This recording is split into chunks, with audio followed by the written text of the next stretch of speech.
Black panther की माँ Tigris. शेरनी और कल्कि दोनों बचपन से दोस्त थे। दोनों हमेशा साथ रहा करते थे और एक दूसरे से बहुत प्यार किया करते थे। वो दोनों एक दूसरे को कभी अकेला नहीं छोड़ते थे और मुश्किल वक्त में हमेशा एक दूसरे की मदद किया करते थे। कल्कि हमेशा शेरनी से कहा करती थी, शेरनी, तू किसी मुश्किल में पड़े तो मैं अपनी जान देकर भी तुझे बचाऊंगी, क्योंकि तू मेरी सबसे अच्छी दोस्त है। और अगर तुझे कुछ हो गया तो मैं अपने आप को कभी माफ नहीं कर पाऊंगी। अरे तू चुप बैठ, तेरे से ज्यादा ताकतवर मैं हूँ। मुझे तेरी मदद की कोई जरूरत नहीं। मैं अपने आप को बचा लूंगी, साथ में तुझे भी बचा लूंगी।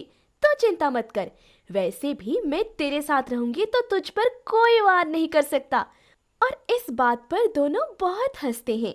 ऐसे ही कई साल बीत जाने के बाद दोनों भी एक ही समय पर गर्भवती बने।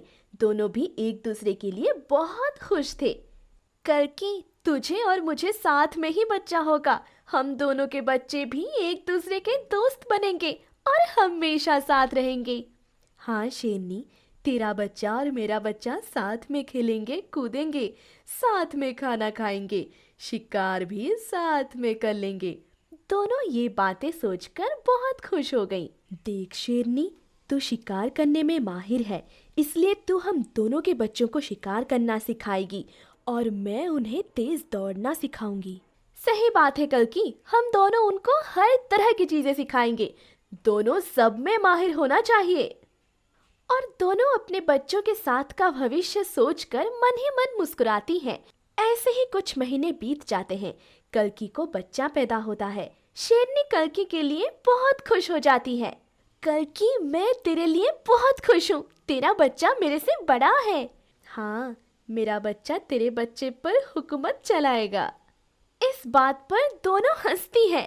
कुछ ही दिनों में शेरनी भी अपने बच्चे को जन्म देती है। कल्कि उसे मिलने जाती है। शेरनी, तेरा बच्चा भी आखिरकार इस दुनिया में आ गया। मैं अपने बच्चों को एक दूसरे से मिलाने से नहीं रह पा रही। जल्दी ही अपने बच्चों को भी मुलाकात करनी होगी। हाँ जरूर, उससे पहले मुझे बहुत आराम करना होगा।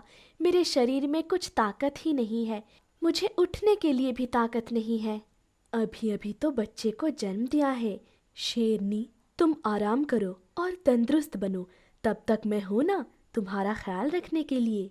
दोनों ये सब बातें कर रही होती है, तभी कुछ हैना वहां पर आते हैं। हम इसी दिन का इंतजार कर रहे थे कि कब तुम तुम्हारे बच्चे को जन्म दो और कब हम उसे तुमसे छीन कर खा जाएंगे। कवले कवले मांस को खाने का बहुत मजा आता है। शेरनी ये सुनकर बहुत गुस्से में आ जाती है। वो उठने की कोशिश करती है, पर कोई फायदा नहीं होता। उसके शरीर में उतनी ताकत ही नहीं थी। तभी कल्कि उन हाइना पर हमला करती है। वो 6 हाइना थे और अकेली कल्कि। कल्कि जमकर उनका सामना करती है, पर उसी हमले में वो बहुत ही घायल हो जाती है। लेकिन अपने दोस्त और उसके बच्चे को कुछ ना हो, इसलिए वो आखिर दम तक उन हाइना से लड़ती रहती है। आखिर में सभी हाइना को वो मार देती है। दूर से ये सब शेरनी देखती रहती है और बहुत रोने लगती है। जैसे तैसे उठकर वो कल्कि के पास जाती है। कल्कि जमीन पर पूरे खून से लथपथ पड़ी थी। शेरनी उसके पास जाती है और रोने लगती है। देख, मैंने कहा था ना, अगर मेरी जान भी जाए फिर भी मैं तुम्हें बचाऊंगी। मुझे माफ कर दे कल्कि, मैं कुछ नहीं कर पाई। कोई बात नहीं, मुझे किसी भी बात का गम नहीं। बस मेरे बच्चे का ख्याल रखना। तो इस बात की चिंता मत कर। तेरे बच्चे को मैं अपना बच्चा समझकर उसकी देखभाल करूंगी। एक माँ की कमी उससे कभी नहीं होने दूंगी।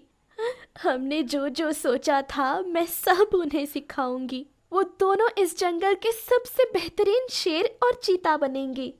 मुझे तुम पर पूरा भरोसा है शेरनी। ऐसा कहकर कल्कि अपना दम तोड़ देती है। शेरनी वहां बहुत रोने लगती है। अपनी बचपन की दोस्त खोने का उसे बहुत दुख होता है। 2-4 दिनों में जैसे तैसे खुद को संभालती है और तब से वो एक शेर और काले चीता की माँ बनती है। दोनों का वो बहुत अच्छे से ख्याल रखती है। इस कहानी से हमें ये सीख मिलती है कि ऐसे दोस्त बनाओ जो आखिर तक हमारा साथ दे और हमारी मदद करने के लिए किसी भी हद तक जा सके।